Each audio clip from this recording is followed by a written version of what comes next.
An audio narrator is neither early nor late. He drops an episode precisely when he means to. That said, it would be nice to get back down to one episode in a week. This is your redoubtable host, Doc Ito, with episode 32 of the Civ Battle Royale X Season 3, Expecting the Unexpected. Chaos and bloodshed spread like wildfire around the cylinder as the superpowers consolidate and the smaller civilizations fall further behind. Yet unexpected twists and turns still await, and the path to victory remains open to those with the ambition to chase it. Greetings, fellow subdwellers, Babylonians, and connoisseurs of virtual violence. This is Captain Bork 15, Lurker Extraordinaire, and CBR veteran since the Mark I days. This is my first time narrating, and it's an honor to be your guide for this roller coaster of an episode. With that said, let's get right to it.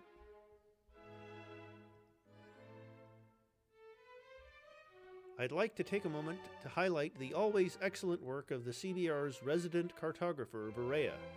Highlights of this week's map are Australia in Timorese red, the Kayapo consolidation of South America, and the Arapaho looking more and more like the dominant power of North America as they push the U.S. into the sea.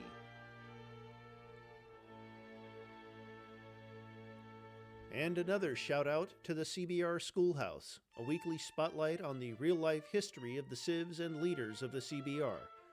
Last week featured Olive Yang, everyone's favorite bisexual opium warlord. Fascinating stuff, so be sure to check it out.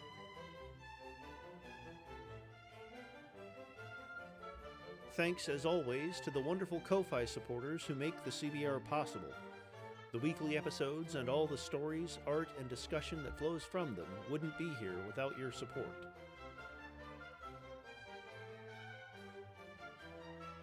Topping the power rankings again this week is Timor-Leste. After conquering Australia, Timor has become the biggest civ in the game and a statistical monster, with the most production and science by a significant margin. Whether they continue on the path of conquest or sit tight and consolidate their gains, things are only looking up for Timor.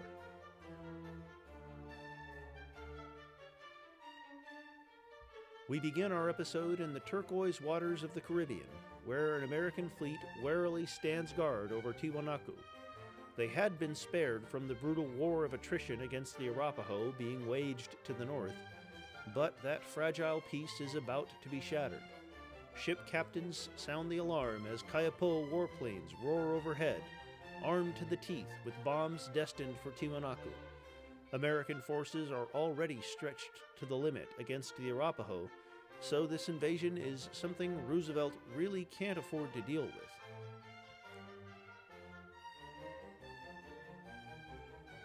Meanwhile, in the steppes of northern Turkey, tensions had been high ever since Lithuania's conquest of the last Massagethe enclave deep within Turkish territory. The world watches with bated breath as Ataturk speaks from a balcony in Adana, flanked by hundreds of cutting-edge artillery units. This flagrant violation of Turkish and Massagethe sovereignty shall not stand. Turkey hereby declares war on the Lithuanian regime, he proclaims, to thunderous applause.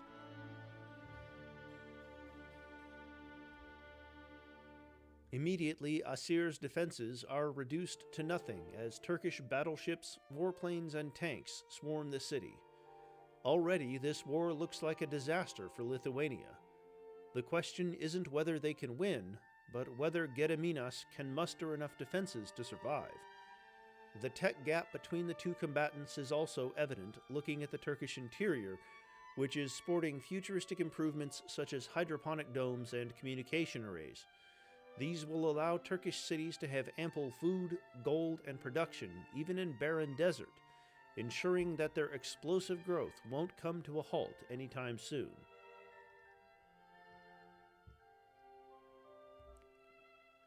Things look bad for the Americans as well, as Tiwanaku has already fallen, with no clear opportunity for recapture. Fortunately for Roosevelt, Muisca territory is blocking the Kayapo from advancing further, though a sneaky nuclear sub has gotten through somehow.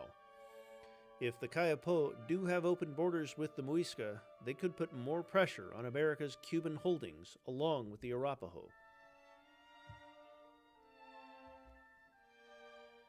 But that is not to be, for Pretty Nose has another strategy in mind. On July 4th, 2054 AD, the mood is grim in the war room of Washington, D.C., as Fuhrer President Roosevelt reads aloud a letter from an Arapaho emissary. Mr. President, allow me to congratulate you on your recent victories. Victories most military strategists had believed impossible. However, in your haste, you seem to have forgotten something important, that our words are backed with nuclear weapons. You have 3 days from receipt of this letter to surrender all contested cities to our control, or there will be nothing left to contest. Regards, Chiefess Pretty Nose of the Arapaho. With that, the war is over, and America has surrendered.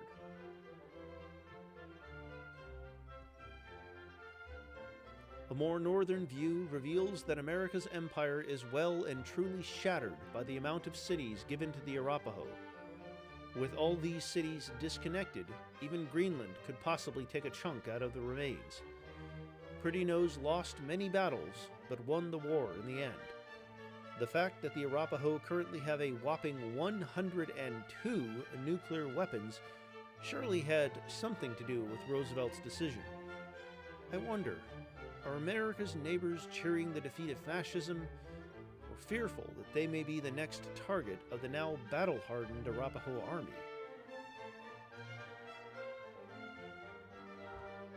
One war ends, but another rages on. Such is life on the cylinder. The Mojave Navy has managed to seize Shuntian, making landfall on Asia. Crossing the oceans is one of the greatest tests for any contender, but it looks like the Mojave are running out of steam, despite their huge tech advantage. If they could peace out and maintain a beachhead in Asia, that would be a significant win.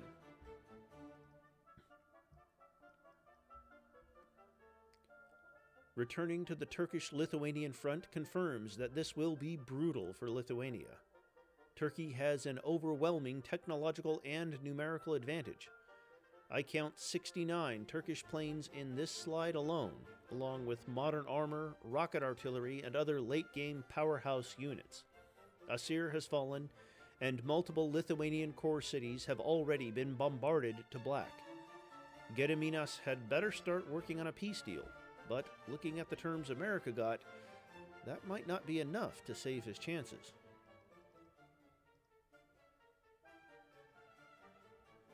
The Anglo-Dutch, meanwhile, care nothing for the wars raging around the world, preferring to vibe to the latest hits from celebrated DJ Grandmaster Flash.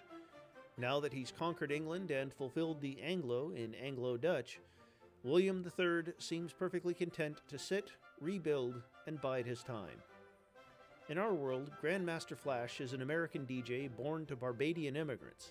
He is known for forming Grandmaster Flash and the Furious Five, the first rap group to be inducted into the Rock and Roll Hall of Fame, as well as inventing a DJ technique called Quick Mix Theory and the Slip Mat, which allowed DJs to freely manipulate records on a turntable.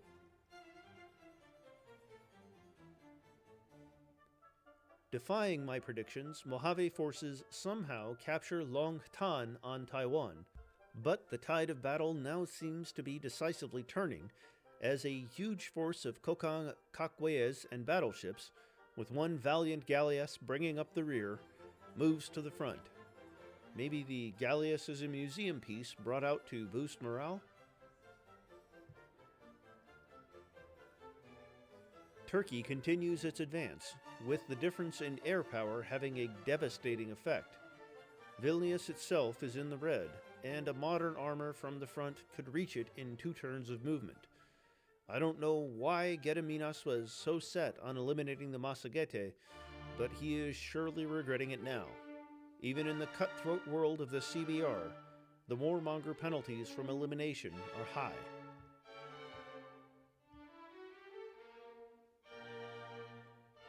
Sure enough, Long Tan flips back and seems likely to end up securely in Kokang hands. Shuntian has flipped back and forth, but the Mojave are vastly outnumbered. Looking at the number of carriers around Nitakayama, the Mojave might be able to maintain some ground in this war if they bring in more air power, since the Kokang have very few air defenses. The Mojave also have a few museum pieces of their own sailing the high seas, with privateers, galleons, and a frigate visible to the northeast. They certainly have the technology and gold to upgrade them, so I'm sticking with my theory that the vintage ships are good for morale. The roar of tanks and the thunder of guns interrupts the silence of Lithuania's boreal forests as Turkish tanks press north under the cover of extensive aerial bombardments. Birzai looks sure to fall, and Lithuania's reserves look extremely sparse.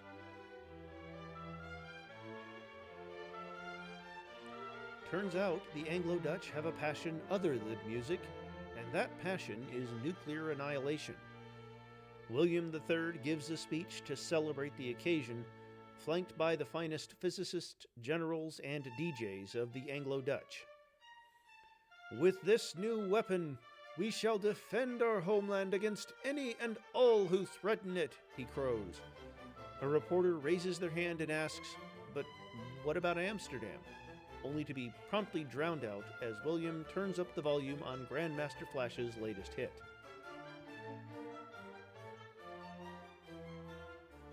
The Turkish advance is only accelerating as Birzai, Tver, and Siauliai all fall in a single turn, with the capture of Trakai and even Vilnius looking imminent.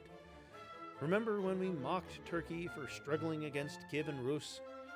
Those days are long gone after the rapid dismemberment of the Permians, and now Turkey seems set to continue its streak of efficient, ruthless victories.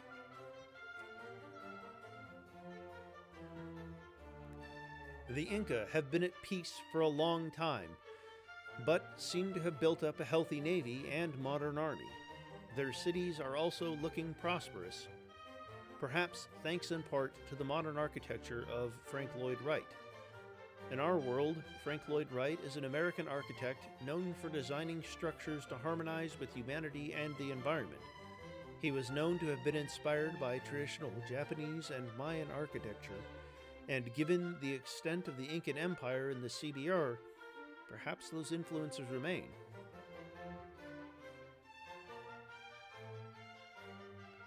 This looks like the end of the line for Lithuania. Turkey advances in a red and yellow tide, capturing 5 cities in one turn, including Vilnius, Lithuania's original capital. Gardnas is in the black, and Turkey's forces still look fresh. Lithuania's navy in the Baltic and Arctic might be able to manage a few flips, but that won't last long. With all of this unfolding in just 5 turns, Ataturk has once again proven himself a master of blitzkrieg. The shoe is on the other foot in the Mojave-Kokang War, as Olive Yang's troops besiege Guilin. With the city's low defense and a tank in capture range, it could fall if Yang is smart about her tactics. This war was a bold play by the Mojave, but it's starting to look like it was the wrong play unless they can reliably bring reinforcements from their core. At this rate, the Kokang could recapture Kaifeng, and even Yoshida Koreyama, with its lack of defenses, could be at risk.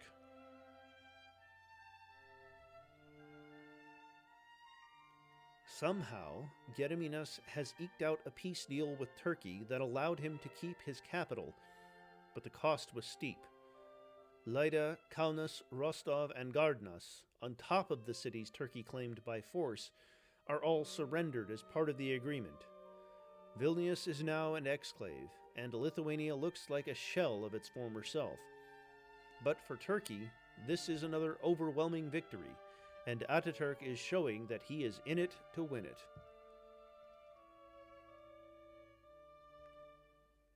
Roosevelt and Raoni agree to peace, with the Kayapo keeping control of Tiwanaku after a brief showcase of their naval competence.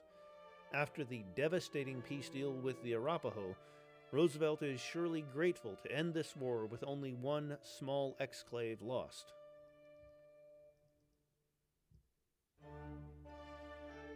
Tetuan makes peace with the Zulu, ending what was clearly the greatest threat to the Zulu survival.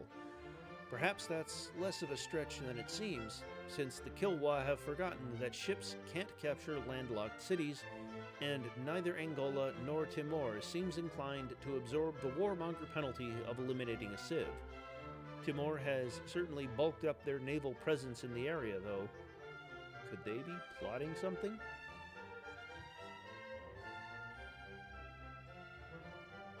If anyone thought that Pretty Nose wasn't done yet after claiming victory over the Americans, you were right, as the Arapaho declare war on the Cree.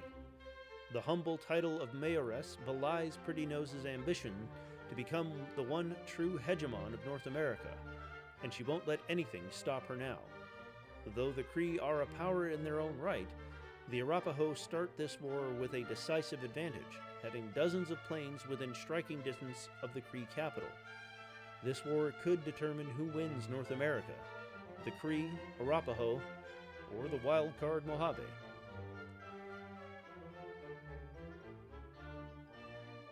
Meanwhile, in South America, the Kayapo consolidate their recent gains. The field of contenders in South America seems to have come down to the Inca or the Kayapo, with the Kayapo having most of the continent, but the Inca having a massive Pacific Empire and defensible mainland cities. The Muisca are a long shot, but in the event of war between the two top dogs, whether they pick a side could be decisive.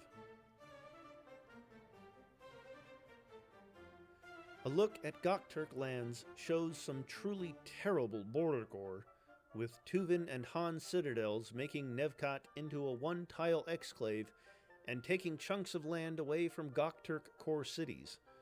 Is this merely bullying and posturing, or the buildup to another war in Siberia?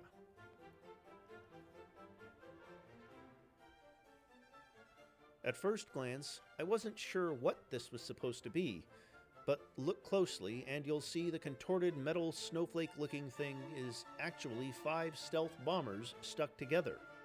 Anyone here who's played the new Legend of Zelda game will recognize that Iritaba seems to be taking lessons from the Hyrule School of Engineering. Could this new Mojave superweapon turn the war in their favor? As predicted, the Arapaho are starting off their war with the Cree strong, seizing Sipiwiniwak, my condolences to the audio narrators, within a single turn. The Cree will likely retake it this same turn, but being unable to defend their capital is a dire portent for their chances.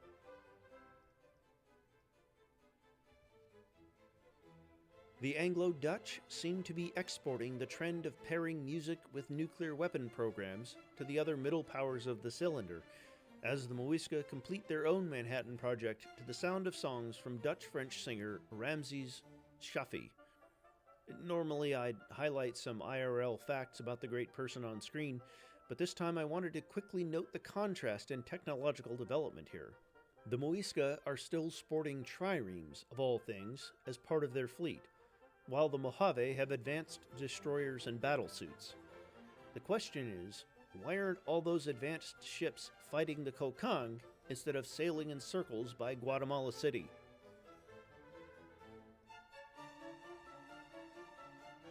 Top underdog Timor-Leste continues to thrive, sporting a large, diverse navy and army, including what I believe is the first Airborne Forces unit, Future World's paratrooper upgrade, that we've seen so far. Based on last episode's stat sheet, taking some time to consolidate their Australian gains has paid off for Timor, with the 3rd largest military and highest production and effective science. With top-tier stats and vulnerable neighbors, the sky's the limit for Timor-Leste right now.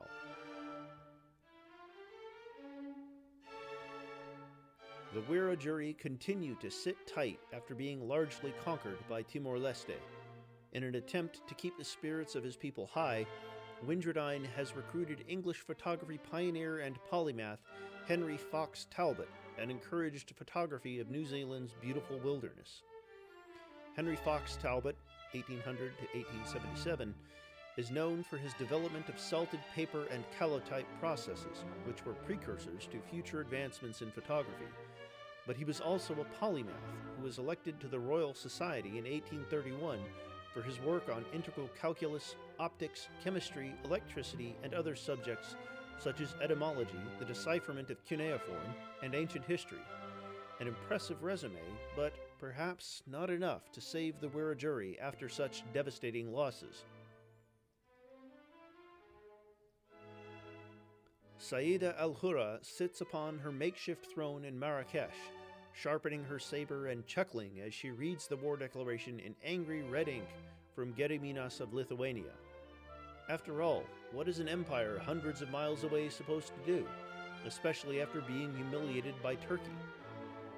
Suddenly, a shadow darkens the palace, and an enormous warship drops from the sky, landing with a tremendous splash in the Mediterranean.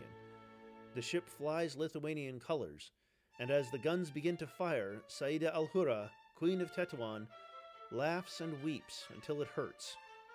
Of all the misfortunes visited on her people, this one has to be the most absurd yet.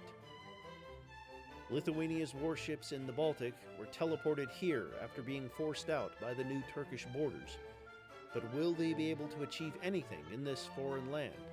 Perhaps all of this was just part of Gediminas' master plan to secure an exclave far beyond Turkey's reach.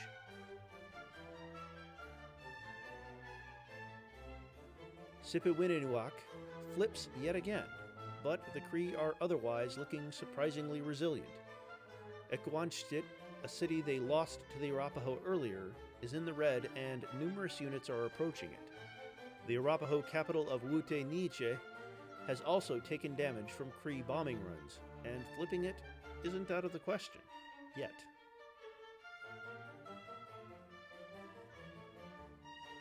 The Normans, not to be outdone by their rivals the Anglo-Dutch, recruit the Pixies to play in Amsterdam. The Pixies are an American alt-rock band formed in 1986 that broke up in 1993 and reunified in 2004. Their work influenced bands including Nirvana and Radiohead, and their songs are known for dynamic shifts and surreal lyrics.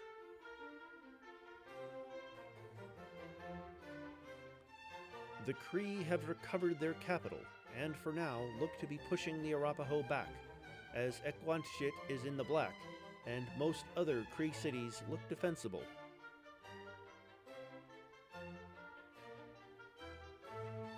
The Mojave, meanwhile, complete the Helios microwave power satellite, a future world's wonder which, overall, a great wonder for the Mojave with their desert-focused UA and starting location.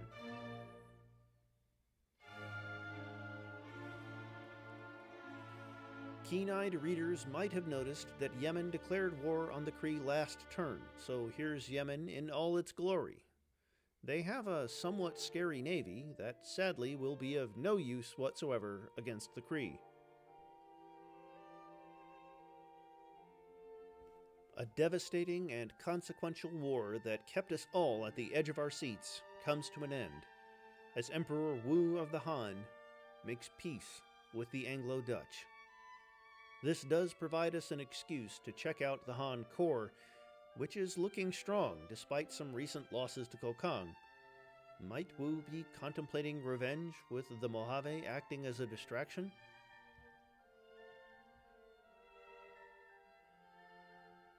I eat my words as the Cree capital falls once again, and modern armor advances towards the interim capital of Kawawachikamach. Poundmaker has to strike a decisive blow and peace out, since the longer this war drags on, the more important the Arapaho production advantage becomes.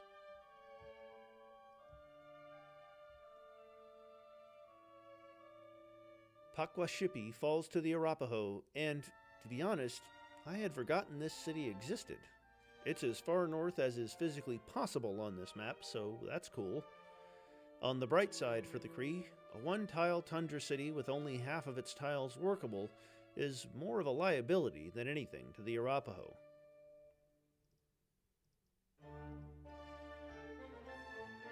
The Mojave technique of sticking stealth bombers together proves ineffective, as the Kokang capture Guilin. However, both sides are now looking pretty thin. This might be a smart time for Olive Yang to peace out before some of those reinforcements to the east can arrive.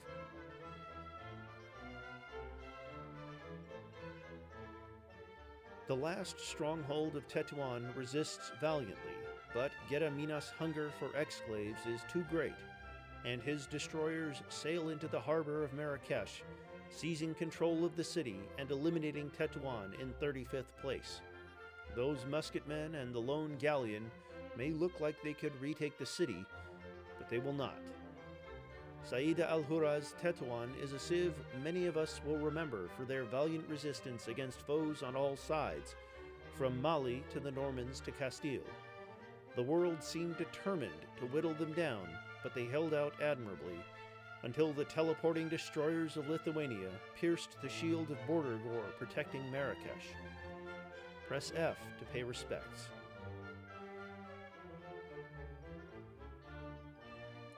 For those wondering what the Gokturks have been up to since eliminating the Mori, it turns out they were doing their homework on these newfangled nuclear weapons that seem to be all the rage nowadays. All that studying paid off, for the Gokturks now have the bomb. It certainly makes a striking contrast with the proliferation of Ulans in their territory. Does Bumin Kagan intend to deliver his nuclear weapons from horseback? Regardless of the method of delivery, nuclear weapons will likely be a deterrent to future citadels on the Gokturk border.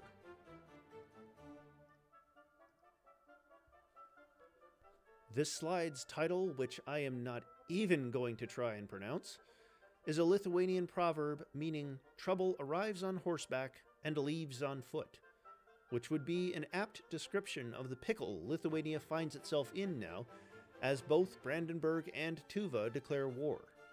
Perhaps they are incensed that Gediminas has eliminated another civilization, or perhaps it's just a convenient excuse to partition a pesky neighbor. Either way, Lithuania has leapt out of the frying pan and right into the fire. This is proving to be quite the war of attrition, but the Arapaho are slowly but surely advancing as Atahualpiscat falls. Poundmaker isn't out of this yet. If he can capture Equanchit and Nihon Ube, both of which are in the red, and secure a peace deal, that would be a substantial win. But that is looking less and less likely.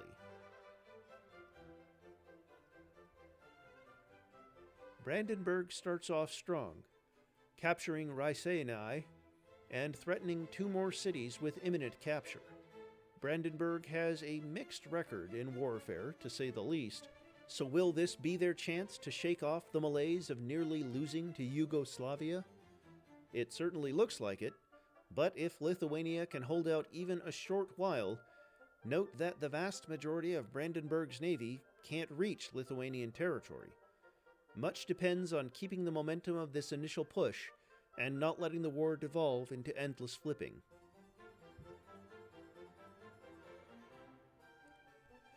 Indeed, the Arapaho retake the Cree capital and continue to gradually creep forward. As the Arapaho secure more cities, they'll also be able to move their large air force into position to threaten more Cree cities, which will be critical to capturing anything beyond the Rocky Mountains.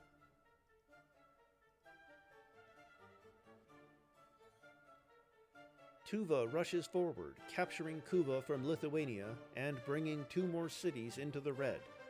These tiny Arctic cities aren't big assets in terms of productivity, but they could play a major role as strategic bases for a future Tuva-Turkey conflict. A horde of throat singers accompanies the troops, keeping morale high.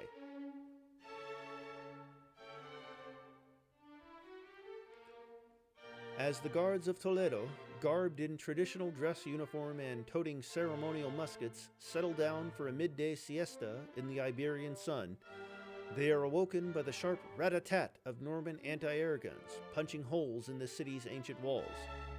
The Castilian army, with more generals than guns, offers meager resistance, but the Normans are undeterred, and at last the city has fallen. With this, Isabella's Castile is eliminated in 34th place. They never could seem to get ahead, struggling to expand out of Iberia and getting caught up in recurring scraps with the Irish and Anglo-Dutch before successive Malian and American invasions left them confined to Toledo. They waged a long and valiant war against the Normans, holding out using favorable geography and even besieging Capua before an increasing Norman technological advantage left them in the dust. F for the Castilians, Seabrix III's successor to Maria the Mad's Portugal.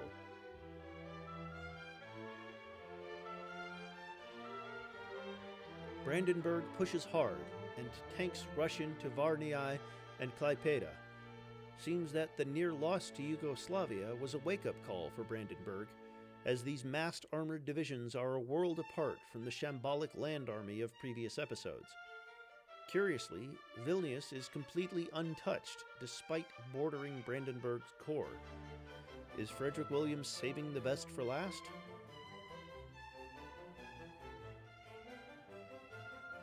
Peace comes to Iberia as the last survivors of Castile make peace with the Normans and Angola, and Lithuania consolidates control over Marrakesh. Iberia has turned out to have absolutely bizarre borders. If someone had told me at the start of this iteration of the CBR that Iberia would be jointly occupied by America, the Normans, Lithuania, and Mali, I would not have believed it.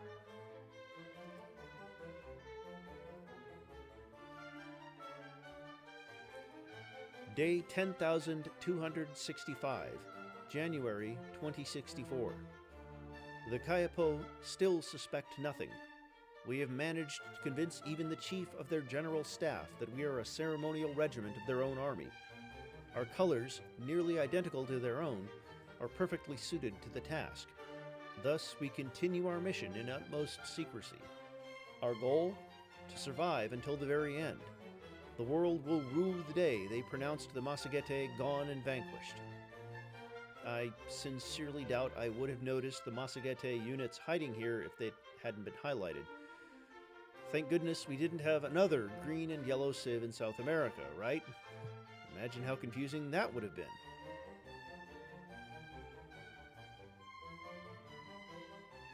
A lone survivor of Castile, a workboat, plies its trade in the Atlantic, catching fish and selling them to any port that will buy from the last remnants of a vanquished civilization.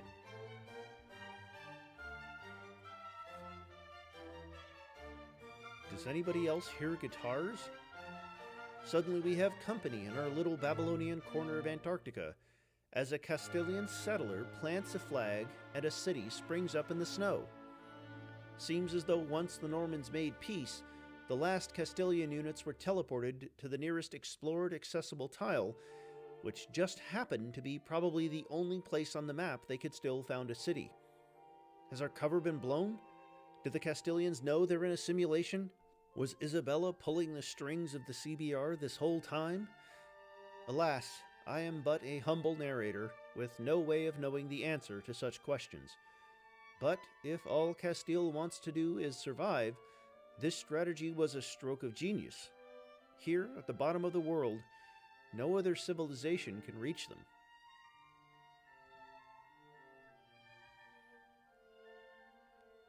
Stayin' Alive was a 1977 hit single by the Bee Gees, and also what Lithuania is trying desperately to do, as they hold the line on both fronts and recapture 3 cities in one turn.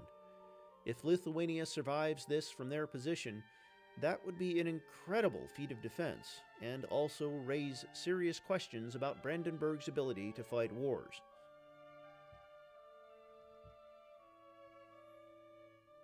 On the eastern front, Tuva looks sure to reclaim Kuva, but Lithuania may actually have a chance at staving off further losses after that, with a significant number of battleships around their Arctic outposts, and Tuvan forces having to embark or cross a narrow isthmus to advance.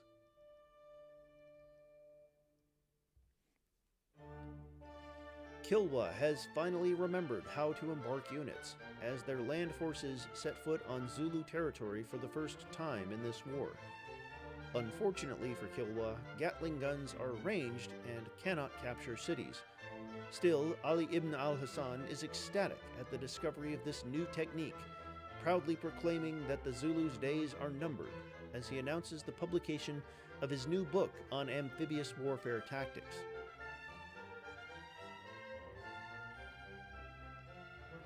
Jonas Savimbi buys a copy of Ali ibn al-Hassan's new book and is not amused. He announces that Angola's forces will do in a day what Kilwa's could not do in 1,000, and take the last stronghold of the Zulu. And so it is, as Angola declares war on the Zulu and captures Ulundi immediately, snatching a capital and eliminating Cetewayo's Zulu in 34th place, as Castile managed to resurrect themselves. The Zulu were another middle power that struggled to build momentum. Their rivalry with Botswana handicapped both civilizations, as neither gained a decisive upper hand. This left other African competitors, Angola and Kilwa, to dominate the region, until Timor-Leste swept in to seize most of the Zulu Empire, leaving them trapped in Ulundi and feuding with Kilwa until Angola dealt the finishing blow.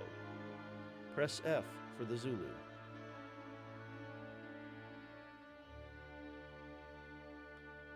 Raoni decides that his job is not yet done, and that leaving Chile alive was a mistake that must be rectified.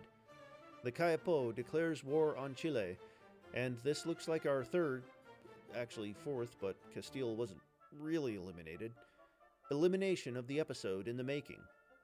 Seems this episode is really seeing the top power accelerate and the rumps get eliminated from contention.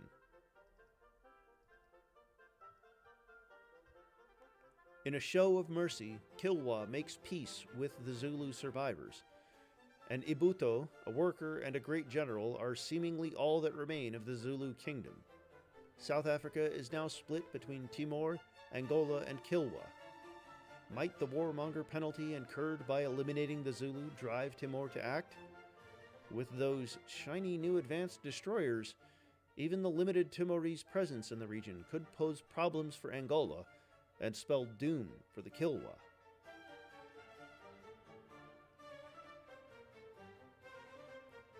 Frederick William had the strangest feeling that he was forgetting something. That's it. Vilnius is right there on the border, waiting to be captured. After a few inexplicable turns of leaving the Lithuanian capital untouched, Brandenburger forces are advancing, and look certain to capture it.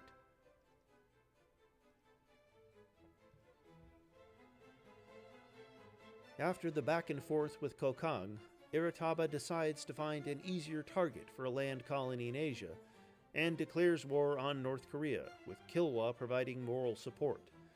Given the technological gap here, this looks like our third or fourth elimination of the episode. I'm almost losing track here. Worth highlighting, the slightly different looking tank icon in Yoshida Koriyama and Hinoyama is railgun armor, a future world's upgrade to modern armor with 120 combat strength. Just one of these at the gates of Tajihi Soragake would easily take the city.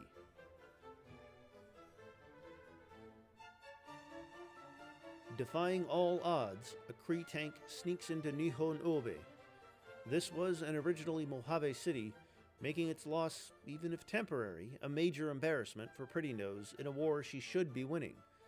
Poundmaker can't get ahead of himself, though. The Arapaho are still coming out on top so far, and have a visible tech advantage. So this is where all Brandenburg's military numbers come from. What is this fleet for, anyway?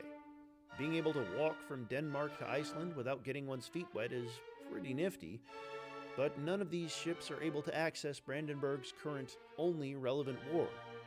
If Frederick William intends to turn these against the Anglo-Dutch, he'd better do it soon before those obsolete man-of-wars, Dutch frigate replacement UU, get upgraded to battleships.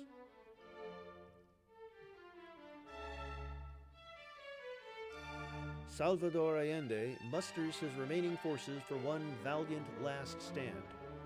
Bullets whiz overhead as Santiago de Chile is bombarded and Kaipo special forces descend on the city. In a gesture of somewhat premature celebration, Raoni cuts the ribbon at the Tokyo Sky Tree, which gives +3 gold, +2 culture, +4 happiness, and +1 culture and happiness from all broadcast towers. Not the most useful wonder, but still a wonder nonetheless.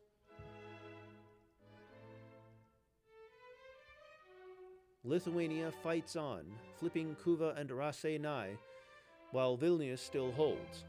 However, it's never a good sign for a late-game civilization when their whole empire fits in one screenshot. Turkey's sweep really was the beginning of the end for Lithuania, a shockingly quick collapse in the span of a part for a civ that was once a top competitor.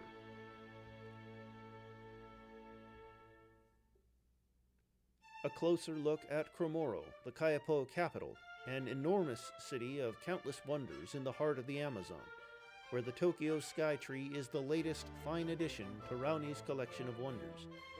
75 population truly is insane, even for this stage of the game, and the huge defensible core really proved to be key for the Kayapo, giving them a strong base to expand from and a technological advantage over their neighbors.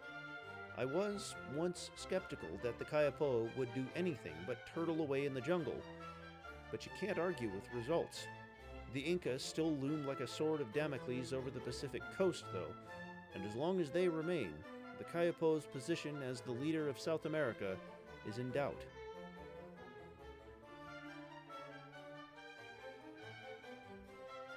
Brandenburg has now captured Vilnius, taking Lithuania's original capital and almost certainly securing it. While this may seem like a win for Brandenburg, it also means they now share a very long, squiggly border with Turkey, which is not a situation any civilization on the cylinder will envy.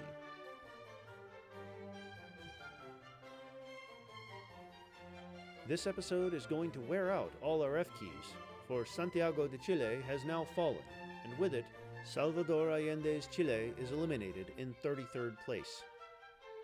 Chile, for a while, seemed primed to beat the odds. Situated next to the initially top-ranked Rio de la Plata, Chile managed to stymie their neighbors' expansion and build a respectable empire in South America. Unfortunately, limited expansion options and the technological dominance of the Kayapo meant that Chile's days were numbered when their upstairs neighbor came knocking, but they held out longer than most expected even after that. It was a good run, Allende. F for Chile.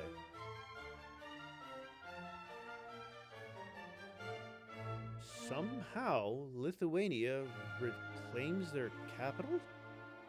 Even if Brandenburg's overwhelming numbers make victory near certain, Gediminas is putting on one hell of a last stand. He's going to make this as painful as possible for Brandenburg, that's for sure.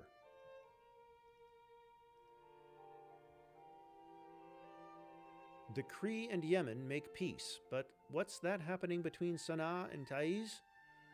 Judging by the damage icons around Kelo, it looks like Yemen and Angola are at war, though this is mostly limited to air raids, since the two share no direct border. But if either party decided to make a move against Uganda, Chad, or Kilwa at the same time, this war could get a lot more relevant.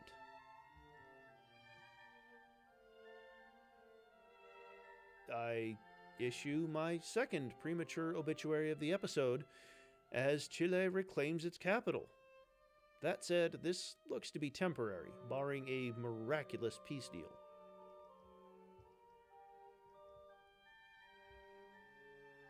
The Cree continue their valiant defense against the Arapaho, but they seem to be running on fumes, with little in the way of reserves. Meanwhile, the Arapaho have plenty. Poundmaker desperately needs to snatch whatever he can and make peace, or the rest of Cree lands will be threatened as well.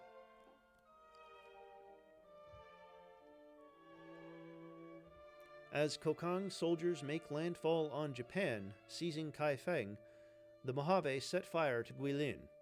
If they can't have it, then no one can. This war has turned out to be a slight embarrassment for the Mojave, but not a major setback.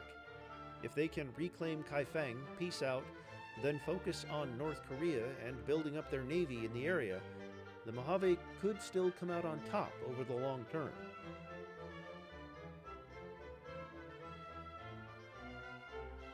as the Kayapo reclaims Santiago de Chile, press F once more for Salvador Allende and Chile.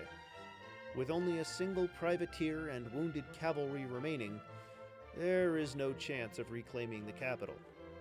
Chile certainly went out fighting, defying my premature announcement of their demise.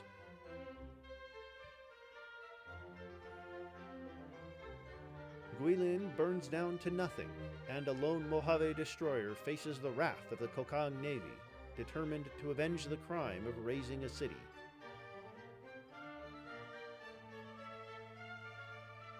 We return to the Timorese core, where law speaker Zanana Guzmão leads his nation to ever greater heights of technological advancement. Drone UAVs, battle suits, and advanced destroyers all make an appearance, and it won't be long before these advanced units become the backbone of Timor's military. As Timorese Australia continues to recover, their technological and production lead will likely continue to expand.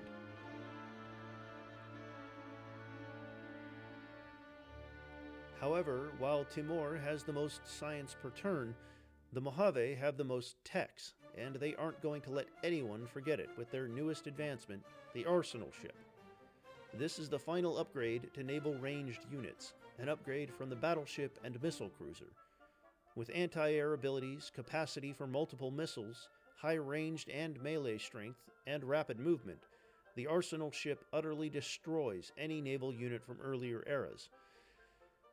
So once again, why are they in California and not at the front lines?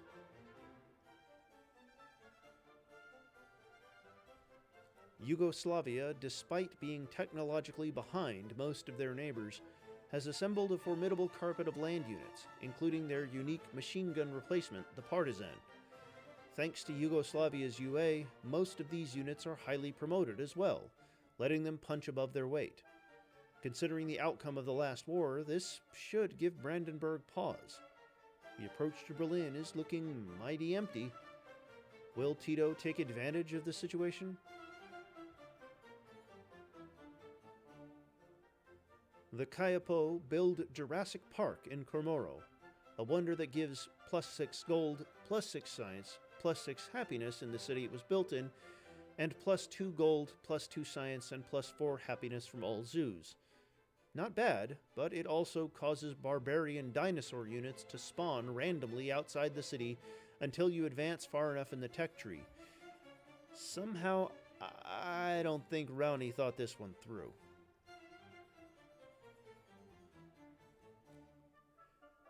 Remember how I mentioned that the Yemen-Angola war could suddenly become relevant if one of them made a move against Kilwa?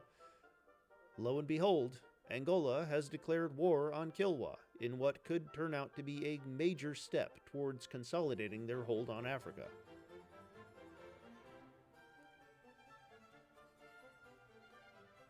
We take a brief break from the endless onslaught of bloodshed and war to see the latest cultural contributions of the Muisca, in the form of Aram Khachaturian's compositions. He was an Armenian Soviet composer, considered one of the leading composers of the Soviet Union. He is known for his violin and cello concerto, 25 film scores, and especially his ballet music. The saber dance from his ballet Gayane is widely used and recognized in pop culture worldwide.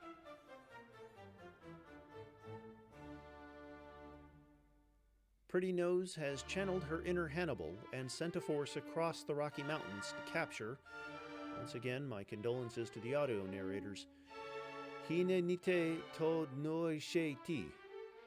The Cree are primed to recapture it, but even so, the tide of battle is clearly turning in the Arapaho's favor.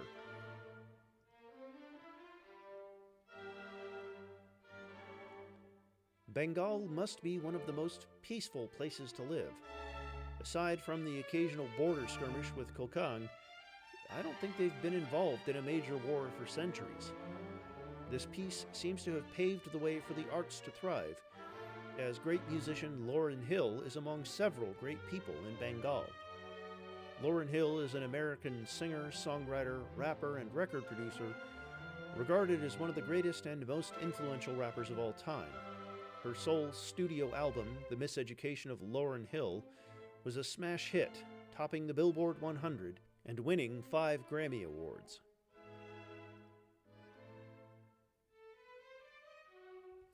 Turkey's recently seized territory looks curiously empty of land units, but the staggering number of aircraft in those cities shows that they are by no means undefended. If I counted properly, there are 94 Turkish planes in this screenshot alone. Few other civilizations could stand up to that.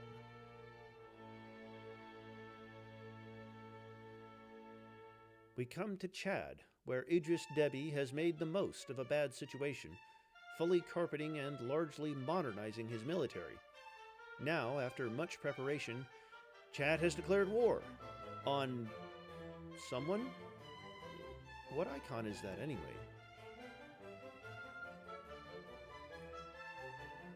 Cambodia. Anonymity is apparently the best defense for this little city-state, which has been rewarded with a long peace after somehow fending off Kokang for centuries. Chad can't really do anything here, but it would be a different story if they could persuade other countries to join in.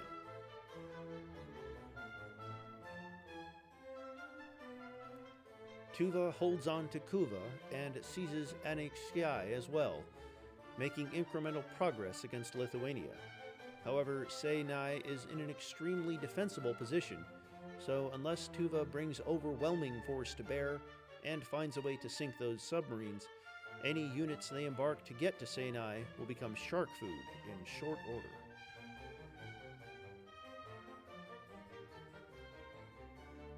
I take back what I said.